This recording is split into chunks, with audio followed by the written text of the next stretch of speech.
Buenos días. Estamos en un escenario de fondo claro, con un cartel corporativo CEAPAT Inserso en el centro y una planta alta a la izquierda.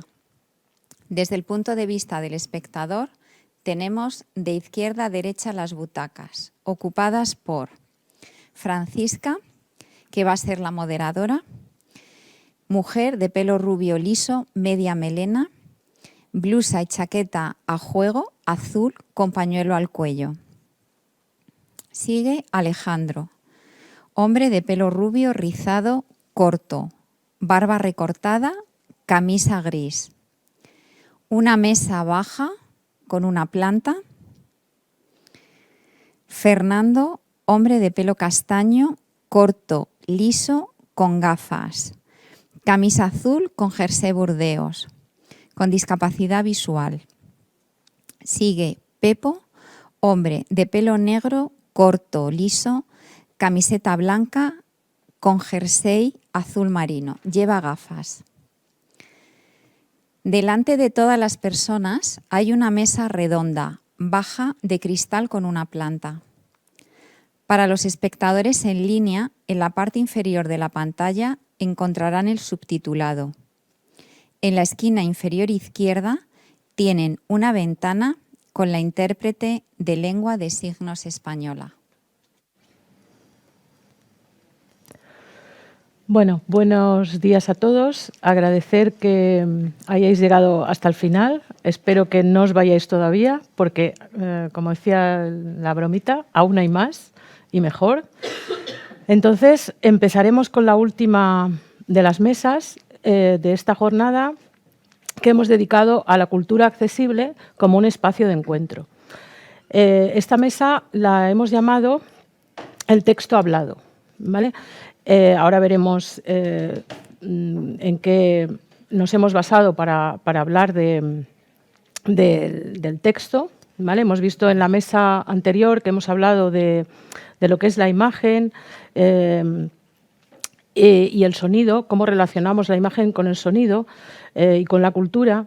En este caso, quizá partimos de que lo que nos acerca a la cultura es la lectura, que ha salido también a última hora el tema de la importancia del aprendizaje, de la educación, y lo que más nos acerca al conocimiento es la lectura. Tenemos diferentes formas de acceder a la lectura. El texto puede ser, no solo está en papel, como lo podéis ver las personas que sois capaces tenéis esa capacidad de ver, ¿vale? En el caso de las personas ciegas, utilizamos mucho el audio, pero veremos que no solo, ¿vale? Sino que tenemos otras formas de lectura, como puede ser el tema del braille. Hablamos de que una palabra, una frase muy bonita que me gusta decir, ¿no? Que dicen mucho algunas, en una entrevista apareció una persona que se dedicaba a leer libros en braille, ¿no? Decía, tu voz son mis ojos, ¿no? Bueno, hemos ya para finalizar estas jornadas, esta semana, pues deciros y recordaros que los espectadores, tanto en público presencial como a través de Internet, a través de nuestro canal de YouTube, tenéis la posibilidad de hacer preguntas a los participantes de esta mesa a través de un cuestionario que tenemos en nuestra web. Y sobre todo también, antes de que se me olvide, os recomendamos encarecidamente que por favor cumplimentéis la encuesta que aparecerá en el canal de YouTube, aparecerá con un código QR, y los que estáis aquí presentes pues tenéis un código QR para cumplimentar una breve encuesta que nos servirá para ir mejorando, ¿vale? Lo digo porque si no, luego no se nos olvide y es muy importante para el tema de calidad. Bueno, dejémonos de introducciones, ¿vale? Y bueno, comentaros que hemos seleccionado a los participantes de esta mesa, igual que a todas las demás, porque son especialistas en el tema que nos ocupa, ¿no? Son los que mejor hemos encontrado, ¿no? Dentro de los que conocemos, nosotros a lo que llegamos, ¿vale? Entonces, no les hemos seleccionado por su currículum, sino por la experiencia que tienen como he dicho antes, ¿no? En el caso que nos ocupa, que en este caso es el texto hablado. La idea es que, bueno, pues como sabéis, todas las mesas de esta jornada, lo que pretendemos es ir más allá de la accesibilidad, como algo que empieza desde la accesibilidad. Empezábamos en la primera jornada con tema de audiodescripción y subtitulado, que son herramientas de accesibilidad sensorial, son aplicables y son utilizadas posiblemente por el resto de la población que en principio no tiene esa necesidad, ¿no? Que le suponen un beneficio. Entonces, empezamos en esta mesa por el texto hablado, ¿no? Veremos cómo todo empezó por el tema de los libros hablados utilizados por las personas con discapacidad visual, ¿no? Y veremos cómo todo va mucho más allá. Bueno, agradecer sobre todo a los participantes de esta mesa el que hayáis tenido la amabilidad de participar, y en especial a Fernando, que hasta última hora no hemos sabido que podía acompañarnos, ¿no? Por eso le doy tengo un especial agradecimiento, ¿no? Y bueno, no voy a presentarles a cada uno de ellos porque quiero que ellos se presenten a ellos mismos como ellos consideren, ¿vale? Si os interesa más conocer quién es cada uno y cuál es su currículum y de contactar con ellos incluso, en el programa de la semana tenéis, en cada nombre de cada participante, tenéis un enlace a su LinkedIn y podéis perfectamente contactar con ellos. Y si no, pues nos lo hacéis llegar a nosotros, que os pondremos en contacto con ellos. Entonces, si queréis, por favor, empezar a presentaros y decirnos un poco cuál es vuestra vinculación con el tema de la accesibilidad, un poco qué relación tenéis con el tema que nos ocupa, ¿no? Si quieres empezar, Alejandro. Bueno, buenos días. Muchas gracias por la invitación. Yo me llamo Alejandro Santiago, yo soy técnico bibliográfico en el Servicio Bibliográfico de la ONCE, al frente de la oficina de Marrakech, que bueno, tiene ese nombre tan particular porque debe su nombre a un tratado internacional, que es el Tratado de Marrakech, impulsado por la Organización Mundial de la Propiedad Intelectual, que bueno, se firmó en 2013, pero entró en vigor en nuestro país y en el resto de la Unión Europea en 2019, porque bueno, hasta ese momento la Ley de Propiedad Intelectual española habilita o permite que se pueda adaptar un libro editado en España para personas con discapacidad visual grave o ciegas sin tener que pagar una compensación por esa adaptación. Es decir, el tenedor de los derechos entiende que bueno, una persona ciega no tiene acceso a ese libro de otra manera que no sea con una adaptación, y la adaptación la hace la ONCE, la hace el Servicio Bibliográfico de la ONCE. El problema es que eso solo nos habilita a hacerlo en España. Había un problema con las obras que son editadas en el extranjero. Una obra en inglés, por ejemplo, que podemos comprar o que cualquier persona podía comprar por internet, pues había un problema con eso.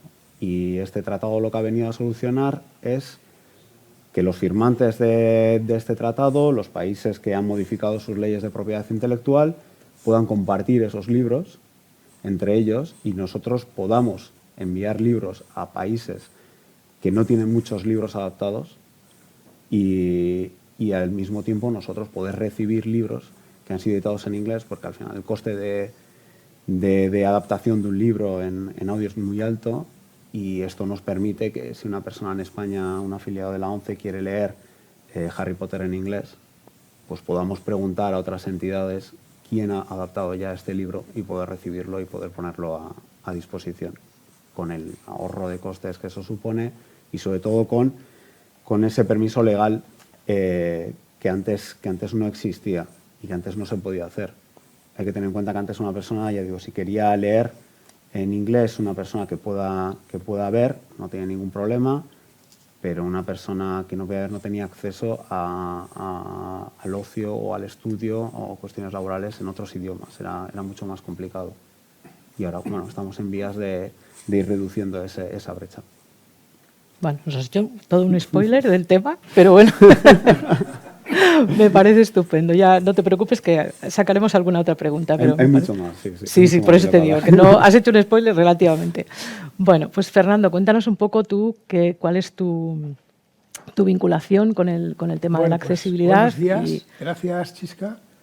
Buenos días a todos y a todas. La verdad es que, bueno, yo he trabajado 33 años en accesibilidad, soy como una especie de viejo rockero de la accesibilidad. Empecé a trabajar en ella en el año 76 y fundamentalmente he trabajado en temas de braille, he sido técnico de la biblioteca braille, del primer libro hablado que tuvo la ONCE y posteriormente he trabajado, aparte del braille, en la Comisión Braille Española, he coordinado la Comisión Braille Española. Posteriormente también me he dedicado a la accesibilidad audiovisual, trabajé en la norma de audiodescripción, la primera norma que hubo en España de audiodescripción del año 2005, la 1530-20. También he trabajado en accesibilidad al arte, en los protocolos que se hicieron de cara a la accesibilidad en museos y espacios artísticos, y también trabajé en la accesibilidad a la televisión digital. Cuando en España por primera vez se introdujo la televisión digital, pues había problemas muy graves para las personas con discapacidad visual, primero en el manejo del dispositivo, de lo que era la configuración de los receptores de televisión, en la utilización de los mandos a distancia y, por último, en la percepción de contenidos. Después de todo este tema me jubilé y ahora me dedico a la accesibilidad universal. La accesibilidad universal entendida como accesibilidad para todas las personas, porque evidentemente yo parto del concepto de que la accesibilidad no es una cuestión expresa de personas con algún tipo de discapacidad. La accesibilidad nos afecta a todos y durante la vida en los distintos ámbitos. Cualquier persona puede mañana romperse una pierna y serle un obstáculo enorme, pues una escalera. O una persona ir con un carrito de bebé y encontrarse con una rampa de un 35%. Entonces, yo ahora mismo coordino la Comisión de Diversidad Funcional y Accesibilidad de la FRAN, de la Federación Regional de Asociaciones Vecinales de Madrid, y estoy en el grupo, coordino el grupo Más Capacidades también del distrito de Fuencarral del Pardo. Eso es una presentación ya. Ya más adelante entraremos en harina. Todo tiene que ver un poco con el tema que nos ocupa, ¿no? La accesibilidad a la cultura, tanto en la mesa que nos ha ocupado anteriormente como en esta, ¿no? Y bueno, luego veremos un poco todo el tema del braille, todo esto que nos has comentado, qué vinculación tiene, ¿no? Pepo, si nos comentas un poco. Pues, bueno, mi nombre es Pepo Márquez y actualmente dirijo una productora de audio que se llama Big Audio Media, que fundamos 3 socios en el año 2021 y básicamente mi carrera profesional ha estado vinculada siempre al mundo de la música, desde diferentes discográficas, pasando por festivales, hasta 2018 que empecé a trabajar para YouTube Music, para la pata de YouTube que se dedicaba a la música, y ahí tuve contacto desde dentro con todo el mundo, con el mundo de los podcasts y audiolibros, pero no desde el punto de vista de la aplicación a las personas con discapacidad visual, pero sí, claro, con la idea de que es un producto y que se convierte también en un servicio, dependiendo de quién lo consuma, ¿no? Desde entonces trabajé también para Podimo, que es una plataforma de podcast y audiolibros danesa, y me mudé a Hamburgo, que es donde resido ahora, y desde ahí dirigimos todas las producciones propias, mayormente en español, aunque también tenemos alguna producción en inglés, porque tenemos base en Madrid, en Hamburgo y en Londres. Y y creo además que represento a esa parte de la industria de audio que va a dejar atrás ese lastre que tenían organizaciones como la ONCE, de la que, por cierto, he sido guía desde el año 2009 hasta que me mudé a Hamburgo, o sea que de alguna manera conozco un poco más de cerca las dificultades de las personas con discapacidad visual. Y creo que el boom de los audiolibros, especialmente durante la pandemia y después, se va a aprovechar por las personas con discapacidad casi como un efecto secundario, ¿no? Bueno, he traído algunos datos que si queréis luego os doy, pero para daros un pequeño avance, desde 2018 hasta 2022, en 2018 existían en plataformas unos 8.000 audiolibros y en 2022 se multiplicó por 2, 16.300, 16.500 audiolibros.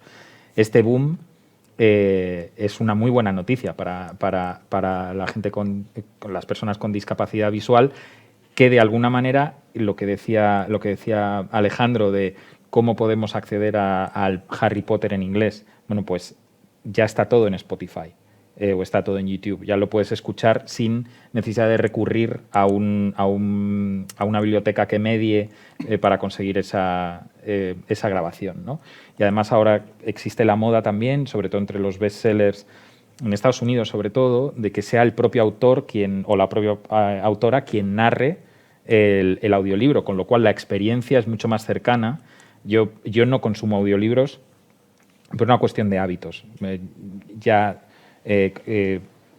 Bueno, es por la edad que tengo, me costaría más engancharme a los audiolibros, pero por ejemplo sí escuché la biografía de Bruce Springsteen, narrada por Bruce Springsteen en inglés. Y es una sensación como de que te lo está contando a ti con el valor añadido de que sea la persona que ha escrito el libro. A mí me gusta mucho afrontar todas estas charlas o mesas redondas en las que participo con datos. Entonces traigo algunos datos que luego iremos compartiendo a lo largo de la charla, que avalan el buen momento, ¿no?, que vive la industria del audio y, insisto, los efectos secundarios tan positivos para un sector de la población tan particular. Que de hecho fue un poco también porque otro de los motivos por los que pensamos es el tema, ¿no? Porque no solo las personas con discapacidad visual tenemos la posibilidad de los audiolibros, sino que es algo de consumo, o sea, que se generaliza, ¿no?, en toda la población, ¿no? Que sí que puede que seamos los mayores beneficiados, pero que es el efecto, ¿no?, que queríamos destacar en toda esta semana. Uh-huh. Bueno, relacionado con lo que tú comentabas, es verdad que facilita el tener a disposición los textos en audio, facilita mucho todo el tema que comentaba Alejandro del tema de los derechos de autor, pero es que ahí hay algo más. No solo las personas con discapacidad visual, no solo tenemos que acceder a los textos a través del audio, ¿no?, sino que tenemos otras formas. Hay muchos tipos de textos, ¿no?, y de esto Fernando nos va a comentar un poco sobre un poco los diferentes tipos de texto, ¿no?, y qué papel tiene el braille ahí, ¿no?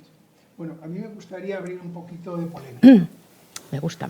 Abrir un poquito de polémica haciendo una afirmación que ya en su momento hice en 1988 y que me valió muchas críticas, pero creo que sigue estando en vigor.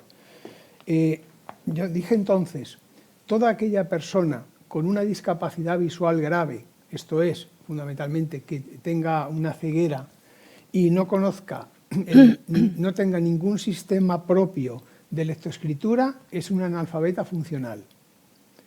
¿Esto qué quiere decir? Que una persona ciega que solo maneja libros grabados, cuando se le pregunte cómo se escribe un nombre, cómo se escribe un apellido, cómo se escribe una palabra, no va a saber decirnos cómo se escribe. Luego es un analfabeta. Si queréis, a partir de aquí peleamos un poco. Bueno, y coméntanos un poco también los diferentes tipos de... Por ahí va la pregunta. El braille, tradicionalmente, ha tenido un uso literario, un uso para leer poesía, leer novela, leer ensayo, como leer literatura, en una palabra, ¿no? Pero con posterioridad el braille ha tenido que abrirse a otros campos diferentes, y uno de los campos diferentes a los que se ha tenido que abrir es, por ejemplo, a los artículos de consumo y a los artículos de primera necesidad. Por ejemplo, en los años hasta los años 2000, lo normal es que cuando una persona tuviera que tomarse una medicina, tenía que consultar a otra persona a ver qué se estaba tomando, no fuera que estuviera tomando algo que le produjera efectos secundarios contrarios, que no tuviera nada que ver con la dolencia que tenía. Entonces, ¿esto qué supuso, por ejemplo? Pues supuso una directiva comunitaria, una directiva de la Unión Europea que forzamos desde España, para que en España, y luego se está haciendo en Europa ahora mismo, España fue pionera, todos los productos farmacéuticos llevaran etiquetado braille. ¿Esto qué permite? Pues ha permitido, diríamos, que el braille tenga un uso cotidiano, un uso práctico, y que cualquier persona que necesite un determinado tipo de medicamento, bueno, todos en nuestra casa sabemos que tenemos un cajón de medicinas, ¿eh? Esto a Sanidad no le gusta nada, pero la realidad es que lo tenemos. Entonces, cuando una persona necesita tomarse, por ejemplo, un paracetamol, pues al estar rotulado en braille, sabe cuál es el paracetamol y no se va a tomar pues un antidiarreico, por ejemplo. Entonces, este es un uso que diríamos, el braille ha cambiado. Ha cambiado en el sentido de que antes las personas que conocíamos y que utilizábamos el braille lo utilizábamos solo para leer y escribir. Pero ha llegado un momento en que el braille se ha ido a la vida cotidiana, se ha ido a la vida diaria. Y nos hemos encontrado con esto, nos hemos encontrado con que hemos tenido que pedir que se adaptara, por ejemplo, el braille en los medicamentos, que hubiera que se adaptara el braille para las elecciones generales, autonómicas y locales. Ahora mismo hay una adaptación en sistema braille para poder ir a votar de forma autónoma y que no sea la persona que tienes al lado la que te diga, la que te dé el voto y te diga qué voto metes, porque puede ser el voto que metas el que quieres, pero también te puede meter otro. También te puede dar otro y puedes ahí... es muy importante, como digo, el braille en la vida cotidiana, el braille en los productos. Ante una persona que vaya a un supermercado, pues todas las latas son iguales. Las latas de sardinas, la lata de berberechos, tienen el mismo tamaño. Hay una reglamentación que marca el tamaño. Si esta lata no está marcada en braille, pues el día que quieras tomar sardinas a lo mejor tomas berberechos. Entonces, evidentemente, el día que quieras un brick de leche, a lo mejor en vez de un brick de leche abres un brick de caldo de carne. ¿Te puedo interrumpir un Sí. momento con una experiencia personal? Sí, sí. Es que justo la voy a meter con donde creo que va. Hace unos años me acuerdo que acompañaba a un adolescente en uno de estos servicios de la ONCE en Ciudad Lineal, y el primer día, porque normalmente los adolescentes, o sea, la gente joven no suele pedir servicios de Acompañamiento. De acompañamiento. Entonces me extrañó. Y cuando le vi al chaval, me dice, a mí es que los lazarillos, a mí me dan todos igual. Lo que pasa que es que yo, como soy como tengo intolerancia a la lactosa, dice, estaba a punto de morirme 2 veces porque los fabricantes, los Tetrabricks, no los diferencian, los que son con o sin lactosa. Dice, entonces ya a mí me da igual desde dónde vengas. El tío estaba como muy a la defensiva. Y yo, bueno, tranquilo que no... O sea, claro, yo en mi mano tenía, joder, como me vuelva otra vez a decir eso, le meto una esta de lactosa en la bueno. Pero ahí, para gente que vemos, no entendemos la proyección que puede tener eso. Uh-huh. Bueno, Perdón, vamos... igual te he cortado en algo que querías decir. Bueno, yo creo que luego sí. Fernando, profundizaremos un poco más en otros temas también relacionados con el braille, ¿no? Como comentaba Alejandro, pues la importancia de las adaptaciones, ¿no? de los textos. No solo el que pasemos un texto a sonido, ¿no? Que quizás es lo más fácil de leer, porque bueno, pues lo pones a una determinada velocidad que a ti te va bien y bueno, pues puedes acabar leyendo mucho más rápido un libro que cualquier otra persona, ¿no? En este caso. Pero hemos visto que no solo un texto, no solo es necesario adaptarlo a braille, sino también a veces pues textos, pensemos también en las personas que tengan baja visión, pues textos en caracteres grandes, ¿no? O otro tipo de textos que es más complicado, ¿no? Por ejemplo, veíamos en la mesa anterior, ¿no? Todo el tema de la música, ¿no? Entonces, ¿cuál es el proceso, ¿no? de adaptación de estos textos, ¿no? Pues mira, por ejemplo, en el caso de las partituras es un tema muy interesante porque nosotros mucho del braille que compartimos y que recibimos es partitura.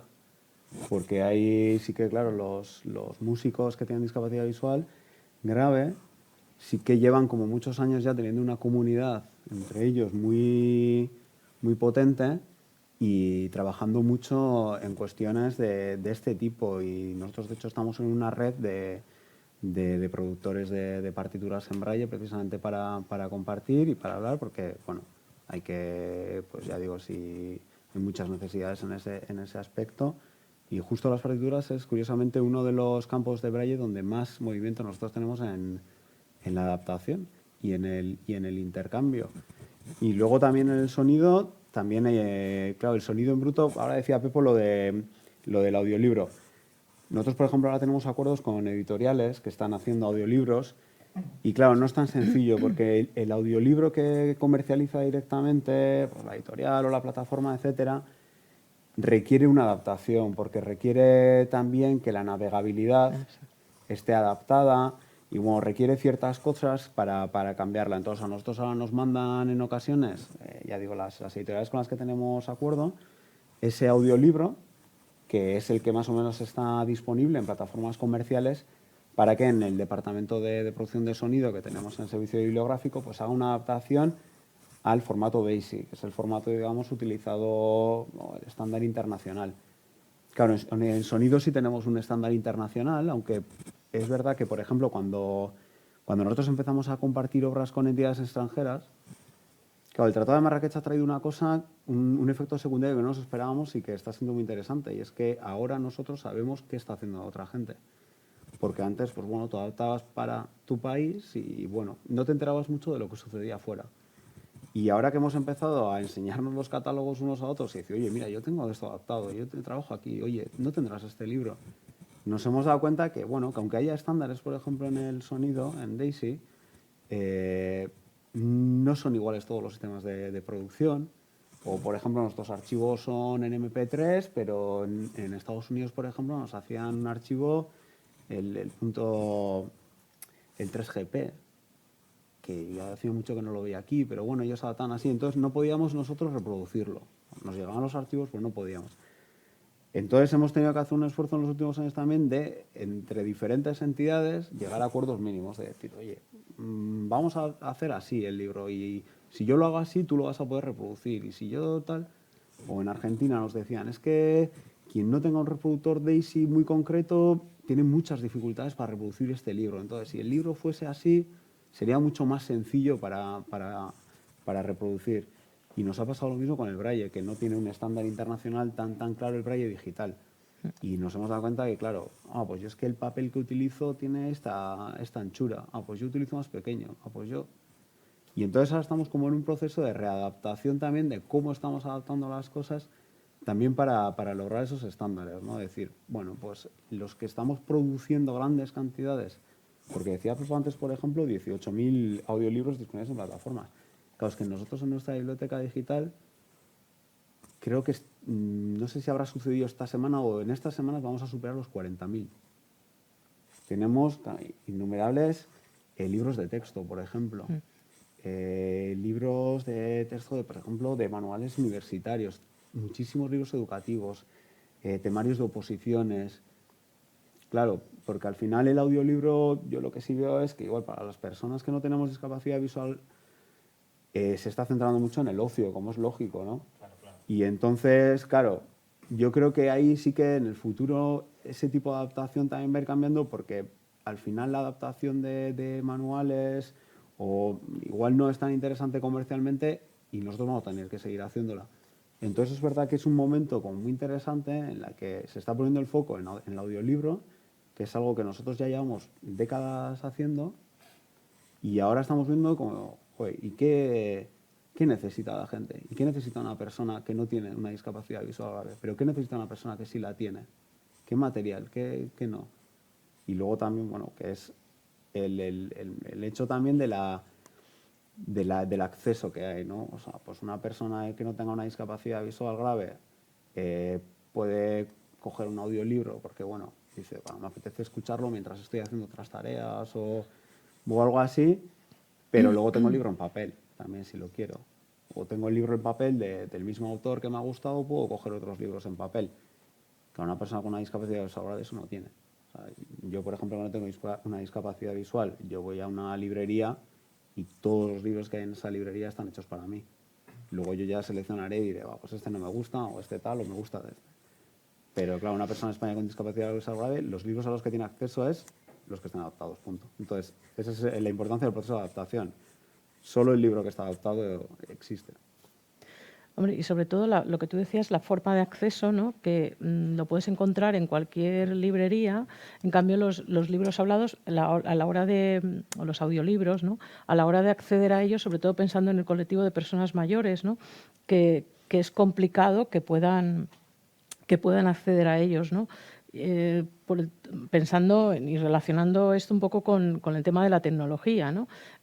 Todo esto exige pues, el tener una cierta destreza en el manejo de cierta tecnología, que salió también el tema en otra jornada anterior, ¿no?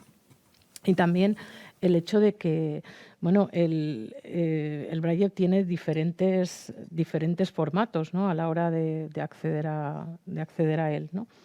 Y luego, pues bueno, sobre todo destacar, ¿no? La importancia que tienen los textos para poder acceder al conocimiento, ¿no? Como comentaba antes, cuántos niños están aprovechándose, ¿no? de poder alcanzar el nivel académico que cualquiera de sus compañeros, al tener los libros adaptados, bien en braille o bien en audio, ¿no? ¿Quién no? ¿Verdad, Fernando? Que hemos estudiado nosotros la carrera con nuestros... Y además, igual somos así un poco históricos, ¿no? Pero yo creo que también es importante, ¿no? Destacar el proceso de la evolución que ha tenido, ¿no? Toda la tecnología, pues a través de, vamos, como comentabas tú, Alejandro, el tema del DAISY, el tema de los casetes, esos de 4 pistas. Comenta un poco, Fernando, tú que conoces este tema. Soy anterior a eso.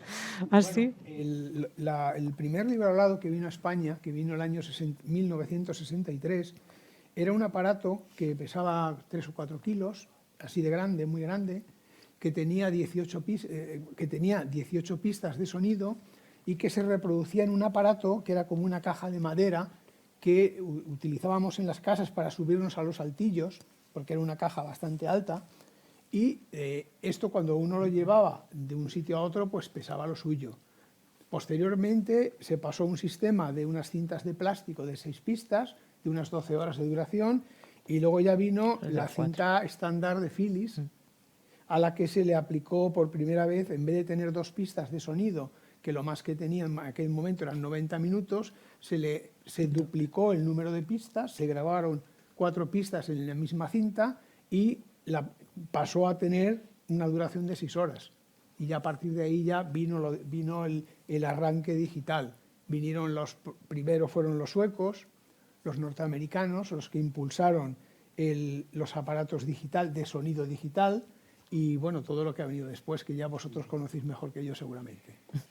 Ahora, por ejemplo, una de las maneras, bueno, la manera más habitual que tenemos en la ONCE en el que las personas afiliadas acceden a la biblioteca, a los audiolibros, a través del smartphone, a través del teléfono móvil.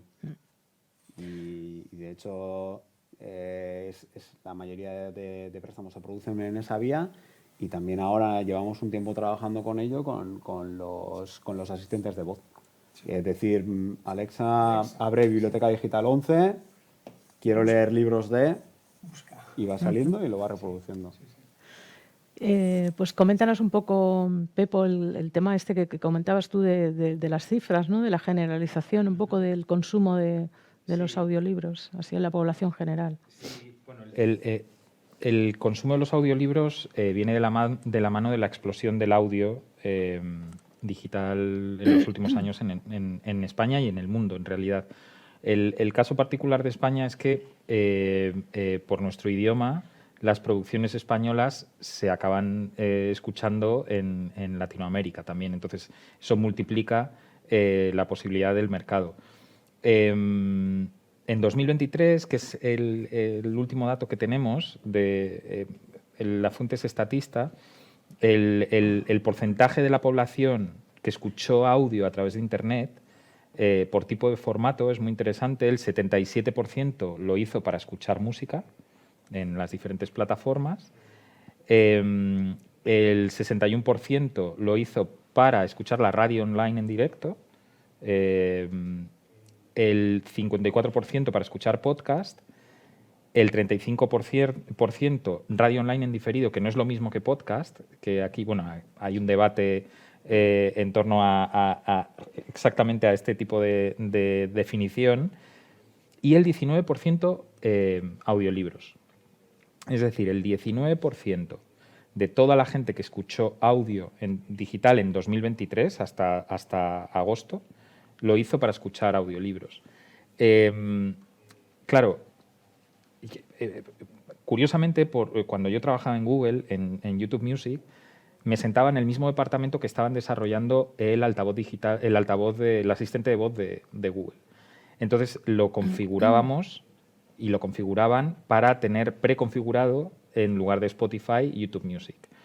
Se hizo una campaña que todavía está accesible, quiero decir, una campaña en redes y en digital, de cómo un nieto genérico o una nieta enseñaban a sus abuelos, a sus abuelas a utilizar el asistente de voz y cómo les ayudaba o cómo el asistente de voz podía hacer su vida más fácil.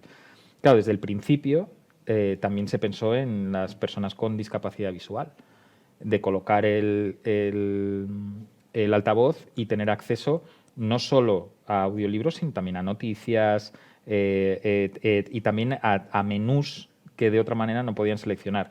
En el mundo del periodismo y sobre todo del periodismo digital, que es donde las personas con discapacidad visual han perdido la posibilidad de tener acceso vía braille, entiendo que los lectores de pantalla pues te ponen una voz mecánica a lo que estás leyendo. Lo que ocurre, el New York Times, lo que ya hace años, está empezando o empezó a redactar, los propios redactores grababan su voz para los artículos más largos. Entonces, hay un acceso en audio y cada vez se está generalizando más. Esto ha llegado también al País, hay algunos son artículos seleccionados, no están todas las noticias, ¿no? Sobre todo los reportajes largos. Bueno, paso a paso, yo creo que el audio, es verdad que, no os voy a descubrir ahora el sistema capitalista occidental. El mundo del audio ha explotado por un tema comercial, básicamente, por una situación de que permite hacer dos cosas a la vez, ¿no? Que en realidad es un poco esclavo, quiero decir, porque dices, bueno, pues mientras estoy haciendo una cosa ya también aprovecho y hago otra. Que he tenido acceso a un estudio que se hizo en 2016 sobre que analizó la compresión lectora y la retención de información de dos grupos, uno leyendo un libro o una noticia de manera tradicional y otro con audiolibros. Entonces, lo que reveló este informe es que los resultados es que no existían diferencias significativas entre la capacidad de comprensión cuando se lee que cuando se escucha, si se hace atento. Ahora, claro, esta obsesión por hacer dos cosas a la vez y por consumir, esto viene de las plataformas, porque su modelo de negocio son las suscripciones. Ya existen más de 600 millones de suscripciones a plataformas de audio en el mundo, sumado todo, Amazon Prime, Spotify y demás, de los cuales el 35% pertenecen a Spotify. Entonces, claro, Spotify es el que más o menos va dirigiendo por dónde va el tema del audio. Hace 5 años se metió muy a fondo con el podcast y una noticia de octubre de este año, Spotify ha redirigido su estrategia para invertir mucho más en audiolibros, porque ha visto que ese es un negocio, sobre todo entre los más jóvenes, cuya capacidad de atención se ha reducido por el tema de los teléfonos móviles a mínimos históricos, y entonces los quieren reconducir en la lectura por medio del audio. Y son datos que además son datos que ya se dan en cifras económicas, hasta qué punto el consumo es el que marca un poco la tendencia. No se dice vamos a tener 40.000 libros o 40.000 audiolibros en la plataforma, sino que va a crecer un 20% de año en año también los ingresos, porque los van a utilizar también los audiolibros como escaparate para publicidad. Lo que nos encontramos en Podimo cuando yo trabajaba en Podimo fue una reticencia inicial por parte de las grandes editoriales como Penguin, Random House, porque pensaban que el audiolibro les iba a quitar ventas físicas, cuando en realidad se ha demostrado que no solo no les resta ventas físicas, sino que puede ser incluso un aliciente para comprar el libro cuando está en audiolibro, como es el caso o como es lo que ocurre con firmas muy populares, ¿no? Si queréis os doy más datos. Quería preguntar. Sí. ¿Es verdad que uno de los lugares donde más audiolibros escuchas es en el coche? Claro. No es donde más audiolibros, es donde más audio se consume. Sí, sí. Eso lo que llaman las plataformas es en commute, que es en los trayectos para el trabajo, para la universidad y demás. ¿Qué ocurrió en la pandemia? Que como nadie podía salir de casa, las plataformas se asustaron y dijeron, vaya, la gente en su casa no va a hacer uso de esta plataforma que solo utiliza cuando va al trabajo. ¿Qué ocurrió? Que se multiplicaron hasta por 10 los consumos, porque la gente lo que quería era, claro, en la oficina, quizá por las reuniones persona a persona, o quizás también por un tema casi de actitud, de que no me vean escuchando una cosa que me tengan que ver solo trabajando, no se ponían a escuchar la radio, ni audiolibros, ni música, pero en su casa la gente estaba todo el rato escuchando audio, hasta el punto que, y esto es un dato que me encanta dar, bueno, soy profesor en un par de másters de industria cultural y siempre doy este dato, y es que en la pandemia, durante los primeros 3 meses, hubo una serie de estilos musicales que normalmente son de nicho, como el ambient o la música clásica contemporánea, que multiplicaron hasta por 1000 su consumo. La gente se enchufaba ruido para no sentirse sola. Entonces, claro, las plataformas, todos estos datos el acceso es inmediato, pero el análisis no es tan inmediato. Entonces, no sabían lo que estaba ocurriendo.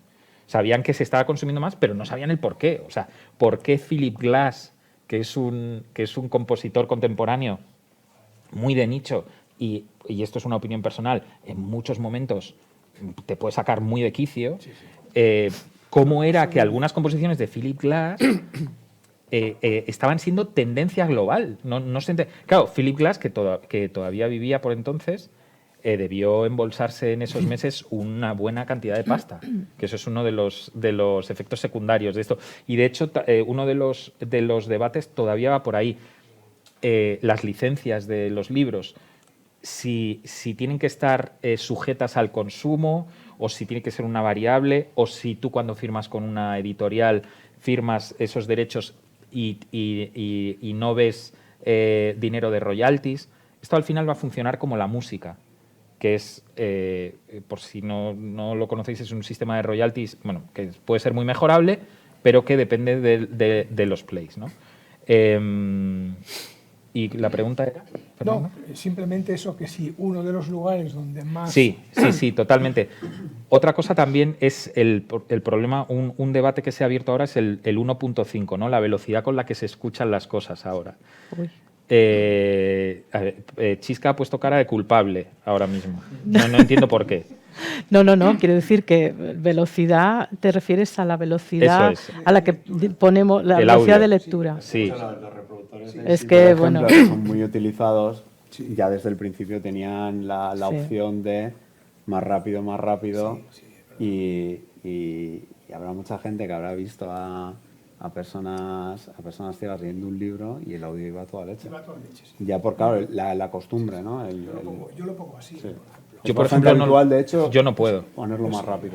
Yo, de hecho, hay mucha gente que los mensajes de WhatsApp los tiene por defecto al doble de velocidad. Y una vez escuché a alguien escuchar un mensaje que había mandado yo. Y pensé, se está volviendo loco este tío. Porque, claro, y yo no estoy. Yo soy una persona muy acostumbrado, además, muy musical, de formación y más. Entonces, claro, para mí eso no es natural.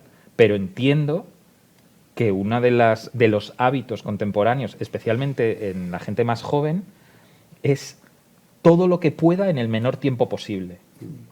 Y las plataformas, cuando Spotify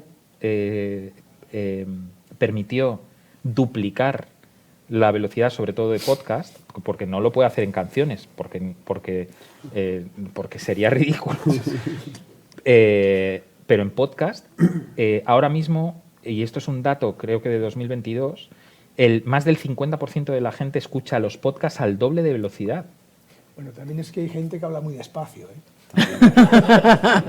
Muy buena, Claro, Fernando. un narrador en un audiolibro ya tiene una Hay dicción, tiene una preparación, Sí. etcétera, y claro, igual pues gente que no esté muy habituada Claro, a muy ello, despacio en puede comparación hacer con muchos qué, espacios, quiero Pues decir. en mucha comparación pausa. Con la velocidad. pues la costumbre de escuchar, por ejemplo, de una persona ciega. Claro, es que ahí entiendo que hay una diferencia de hábitos desfase, terrible. sí. Claro. Pero bueno, al final esto, ¿qué es lo que a quién beneficia? A las plataformas otra vez, porque se consume más contenido, lógicamente. En los vídeos, por cierto, los vídeos en YouTube, no sé si lo habéis visto, que también se pueden duplicar y yo os recomiendo la experiencia al menos por una vez, porque es un disparate, claro, porque o sea, entiendo que sí estás recibiendo la información, pero luego, ¿qué haces con eso? ¿No? ¿Qué haces con un vídeo al doble? ¿No? Y por último, Netflix en algunos países, no sé si sabéis, que permite el modo audio nada más de las series y de algunas series y de alguna parte de su contenido, de modo que tú puedas ir en el coche escuchando la serie que estás viendo, que luego ves por la noche, ¿no? Ese es en eso estamos volcando el tiempo de conducir, de ir en el tren, de ir en el bus y demás.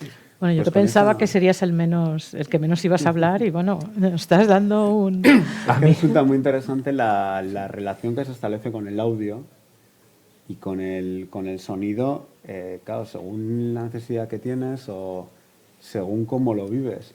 Y a mí una cosa que me ha llamado la atención trabajando en el servicio bibliográfico, y bueno, esto no está cuantificado, es una percepción más bien personal, pero sí que una de las cosas que veo es que, claro, quienes podemos ver, tú tienes un libro en papel y tú te haces la imaginación, o sea, tienes que imaginar, tienes que hacer una composición de todo y incluso algo que parece un poco estúpido, pero que le das tú las voces a los personajes y te los imaginas.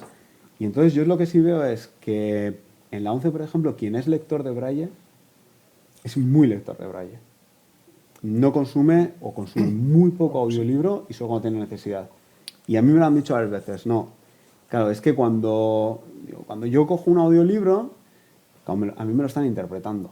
O sea, me están poniendo una voz. Y nosotros, por ejemplo, que también gestionamos todos los comentarios que se hacen de todos los libros de la biblioteca, claro, la mayoría de comentarios son, pues me ha gustado mucho, no me ha gustado nada, etcétera, etcétera. Pero hay una gran cantidad de comentarios que se refieren a eso, al lector. no acabo de entrar en el libro porque no me gustaba cómo lo estaban leyendo, o el lector iba muy rápido, o tal. Y me resulta muy interesante eso, de decir, claro, una persona que lee en Braille dice, no, yo establezco una relación directa con el libro. Y hay un caso no hay un intermediario. Hay un caso muy concreto, la poesía. Cuando tú lees poesía en Braille, estás leyendo poesía. Cuando te leen poesía es distinto. O sea, no tiene nada que ver. estás partiendo de la voz, de la entonación, del sentimiento de otro. Entonces, por ejemplo, un buen lector de Braille jamás escuchará poesía. Siempre va a leer poesía. Otro campo en el que también el Braille es imprescindible es en los idiomas. ¿Cómo se puede estudiar un idioma solo con audición? Sí. Necesitas saber cómo se escribe. Entonces el Braille ahí es completamente insustituible, por ejemplo, en los idiomas. Sí. ¿No? O sea que yo creo que hay distintos campos en los que el Braille no va a poder desaparecer. De hecho, nosotros hemos empezado a incorporar obras en Braille hace muy poco, por lo que decía, ¿no? De que había muchas incompatibilidades técnicas.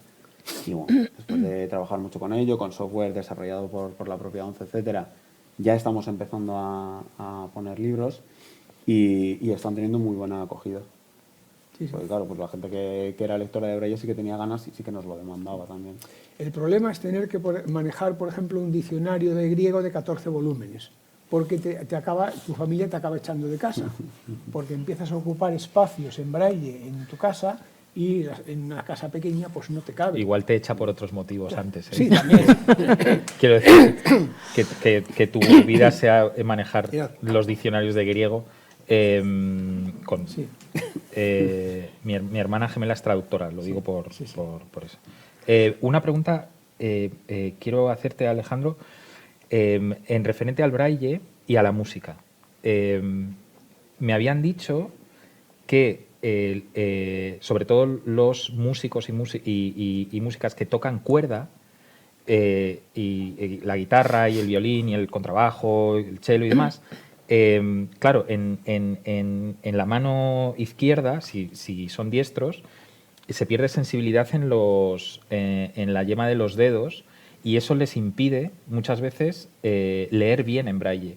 Por eso la mayoría o un gran porcentaje de las personas con discapacidad optan por el piano en lugar de por instrumentos de cuerda. Esto me lo dijo un ciego, que decía, empecé a tocar la guitarra, pero tenía que dejar de leer porque se le endurecían las yemas de los dedos. Pues en el caso concreto de la música no te sabría decir, lo podría consultar porque tenemos un departamento exclusivo de música Braille, pero por ejemplo sí que es verdad que la pérdida del tacto es uno de los factores que hace la transición del Braille al audiolibro.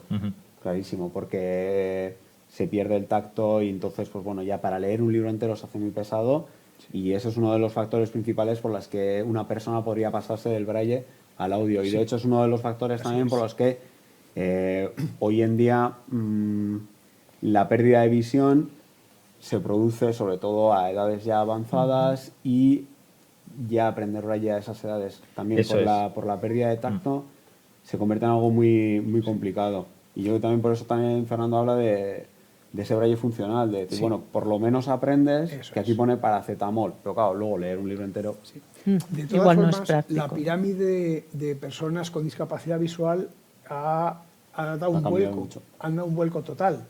En los años 60, el 85 más o menos % de personas con discapacidad visual eran ciegas y solo el 15% teníamos algún resto visual. Ahora es al contrario.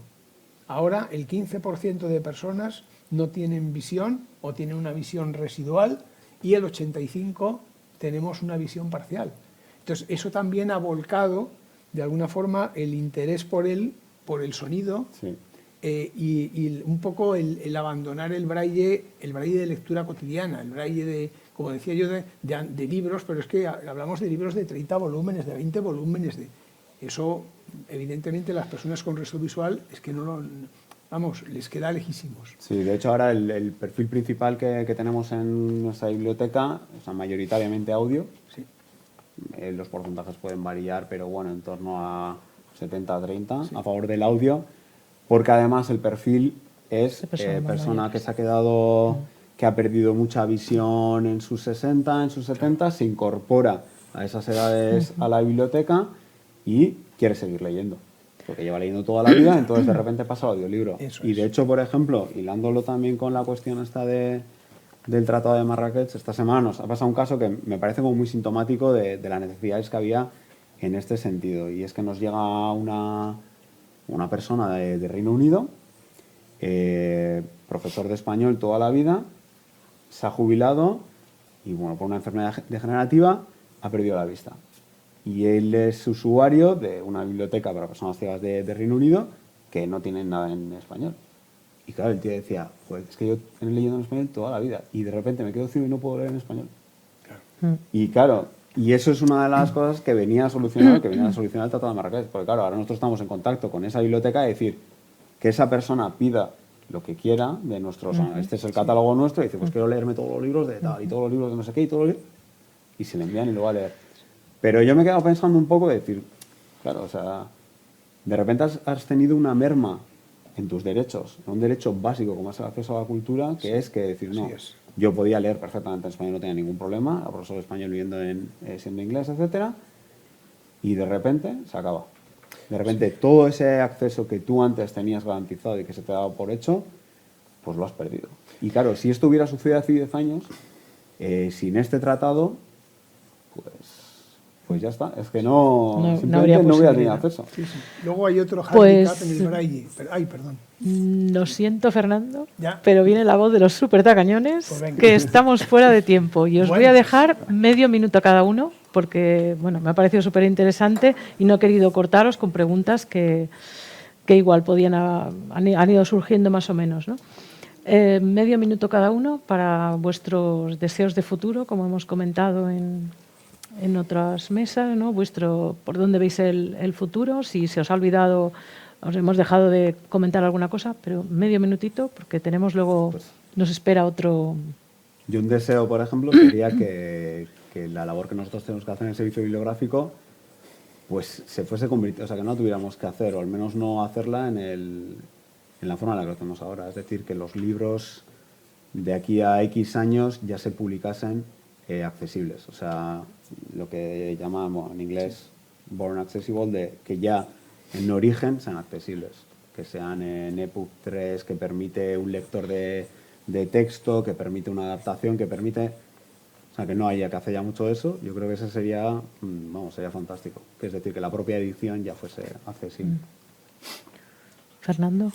Pues yo mi deseo sería el extender todo lo posible la utilización del braille para todo lo que es el consumo, la vida diaria, los derechos fundamentales de la persona como consumidora y fundamentalmente diríamos que llevarlo a todo lo que es la accesibilidad, la cartelería, la señalética, o sea que el braille esté siempre en todo aquello que nos facilite la vida, que nos facilite el desplazamiento y que nos facilite el acceso a la información y a la comunicación.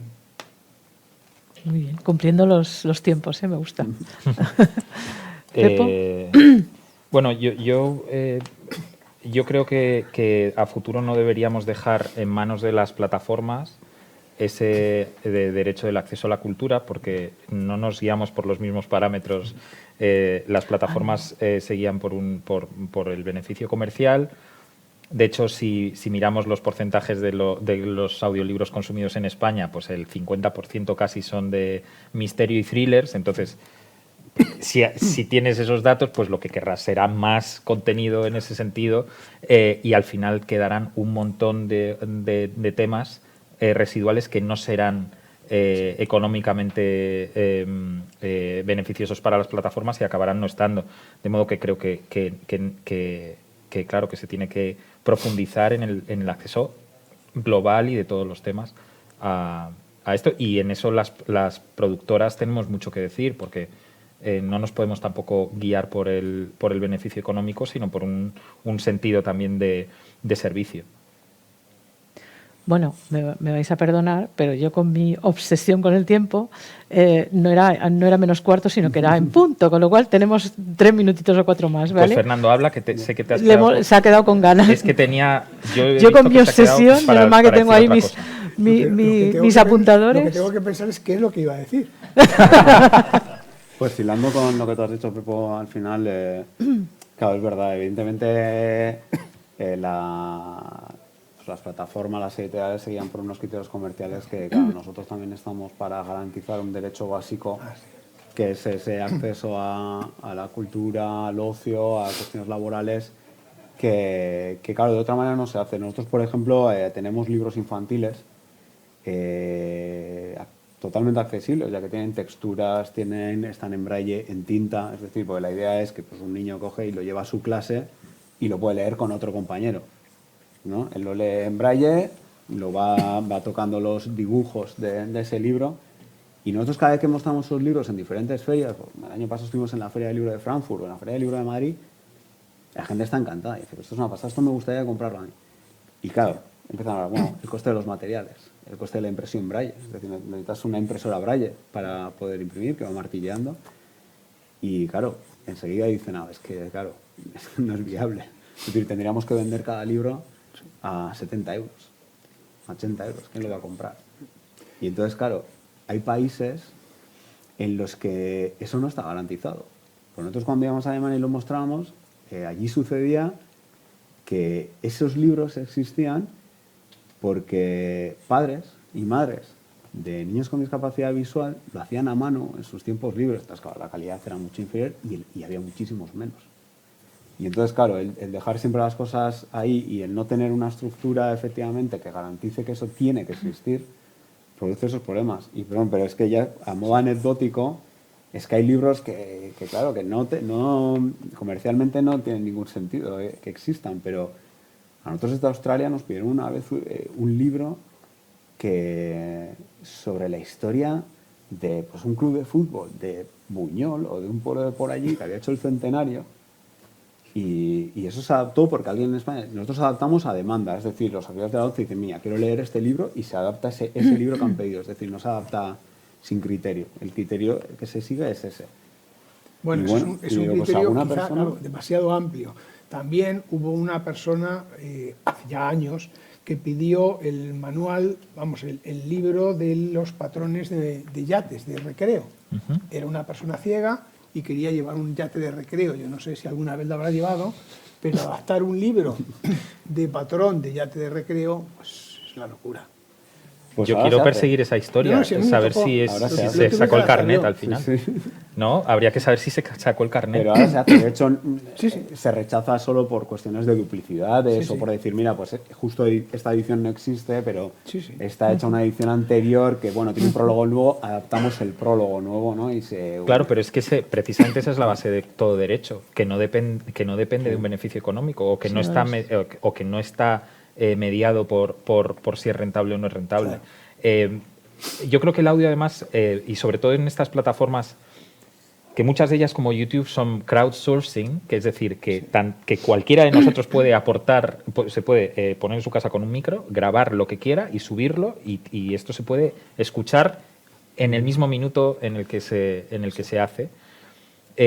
Hay mucha gente que de manera totalmente voluntaria está subiendo muchas cosas a plataformas o sea que al final el poder transformador siempre recae en la gente. O sea, es muy difícil que estas plataformas, salvo que no sea por una cuestión de imagen o de responsabilidad social corporativa, se encarguen de esto y lo lideren.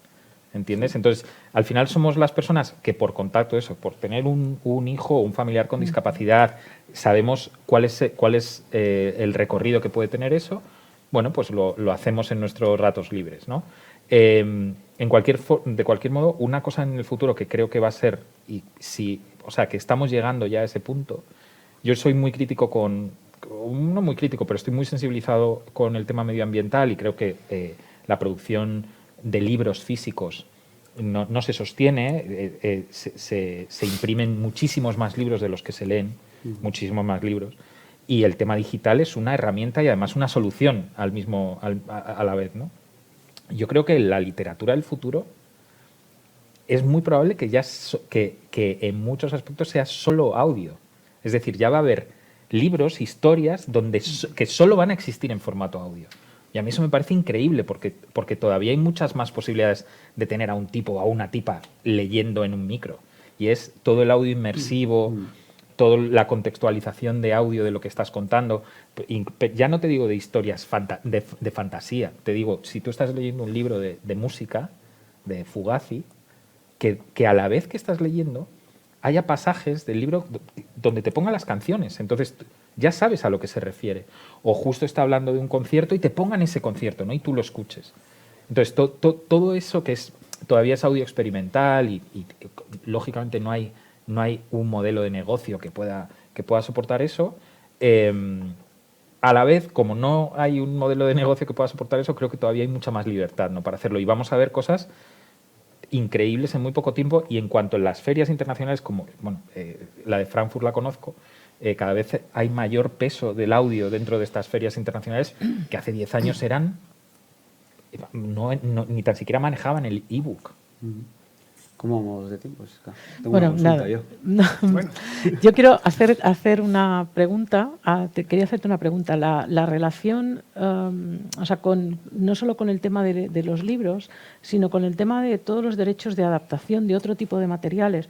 En este caso tú nos has hablado del tema de la música, pero ¿qué hay de las adaptaciones que se puedan hacer, por ejemplo, con una pintura, ¿no? Que también sé que en el SBO, en el servicio bibliográfico, también hacéis otras adaptaciones de obras de arte y tal. ¿Eso tiene derechos de autor? Sí, ¿Cómo, sí, sí. ¿Cómo funciona todo esto? Eso funciona por lo que he dicho antes, en la ley de propiedad intelectual hay una excepción a los derechos. Entonces, lo que dice es que, es más concreto, pero viene a reivindicar el espíritu de hay que garantizar un acceso. Entonces, si para garantizar ese acceso alguien tiene que adaptarlo, pues que no tenga que, además, tener un sobrecoste económico. Que afortunadamente eso sucede aquí, porque no en todos los países de la Unión Europea sucede. Hay países en los que no podemos intercambiar libros con ellos porque les hacemos un perjuicio económico, porque si ellos nos mandan un libro, por ejemplo, desde Suecia, tienen que pagar una compensación por esa copia accesible, pero aquí no. Entonces hay una excepción en la ley que habilita a hacer adaptaciones para... No solo, por ejemplo, con obras de arte y demás. Todo lo que es relieve, todo lo que son relieves también ahora mismo no tienen ningún tipo de, de restricciones, siempre y cuando no haya afán de lucro, no haya venta, no haya... Y que se dirija exclusivamente... Y a personas concretamente... que no pueden acceder de eso otra manera. Eso es. ¿Y qué hay de las personas? ¿De qué manera se puede garantizar también el acceso? Estoy pensando en personas que a lo mejor no están afiliadas a ONCE o que no pertenecen a ninguna asociación que pueda relacionarse. ¿Tenéis posibilidad haciendo algún tipo de solicitud que sea una persona que a lo mejor no cumple los criterios de afiliación, pero sí tiene una necesidad? Pues estoy pensando en personas mayores, ¿no? Que no tienen posibilidad de acceso, o sea, de afiliación, o porque no cumplen criterios, pues facilitarles ese tipo de lectura, Ahora mismo, ese por tipo de cuestión materiales. legal, no, pero sí que sé que se está trabajando a nivel institucional en también personas con baja visión que no llegan a cumplir esos criterios de afiliación, pero que evidentemente tienen una necesidad. Entonces sí que es verdad que a nosotros muchas veces nos llega gente y dice, no, pues mira, mi madre no está afiliada, pero no puede leer. Claro, pero es que si no cumple el criterio, legalmente nosotros no podemos. Y luego, por ejemplo, el tratado... Sí, eso yo sé que se está trabajando en ese sentido. En España la ceguera legal es muy baja. O sea, la ceguera legal está en 1/10 de la escala de Becker y en Inglaterra está en 2/10. Y hay países en los que está en más de 2/10. Entonces, evidentemente, va a tener que haber algún tipo de regulación europea en la que se abra la posibilidad de personas que teniendo dificultades visuales, sin embargo, no se les acepta como ceguera legal en su país, ¿no? Y claro, nosotros también, por ejemplo, nos dedicamos a un público muy concreto, pero el Tratado de Marrakech, una de las cosas que incluye y que periódicamente hay como cierta polémica porque está abierto a interpretación, es que el tratado, el título completo, dice a personas con discapacidad visual grave u otros problemas de accesibilidad a la lectura. Entonces, ahí es en donde muchos no países nos ha dado tiempo a... se ha referido a personas que no pueden sostener físicamente un libro. por ejemplo. O personas, estoy pensando, por ejemplo, en personas que tienen dificultades de aprendizaje, ¿no? Que También. el hecho del audio les Pero puede claro, apoyar. eso está tan ¿no? abierto a Claro, una sí. interpretación legal que diferentes países están intentando regularlo por su cuenta porque no había unas regulaciones previas de qué consideración o dónde es una persona o qué consideración tiene una persona que no pueda leer. Claro, eso admite muchas interpretaciones y es, yo creo que además, calculadamente ambiguo el tratado, como para que luego digan, bueno, vamos a ver, lo dejamos así, que luego los países vayan regulando un poco a su manera. Pero nosotros, por ejemplo, nunca nos hemos encontrado en esa situación, pero sí sé que hay países que han ido a entidades que adaptan obras para personas ciegas, pues ha ido gente de pues, temas de parálisis, etcétera, y decir, bueno, es que yo no puedo coger un libro. Entonces yo necesito un audiolibro. Pues ahora sí que estamos ya fuera de tiempo. Nos han venido bien estos 10 minutitos de extra con los que yo no contaba. Y bueno, pues agradeceros enormemente vuestra participación y bueno, os animo, como decía antes, a cumplimentar la encuesta de satisfacción y si tenéis alguna pregunta, pues también en el formulario que tenemos a disposición en la página web, pues podéis hacerla llegar a los participantes. Y lo dicho, muchísimas gracias y bueno, os animo a continuar con nosotros. Dentro de 15 minutos vamos a tener una muestra de cine accesible. ¿Vale? Entonces, pues lo dicho. Muchísimas gracias. Gracias a vosotros. Gracias.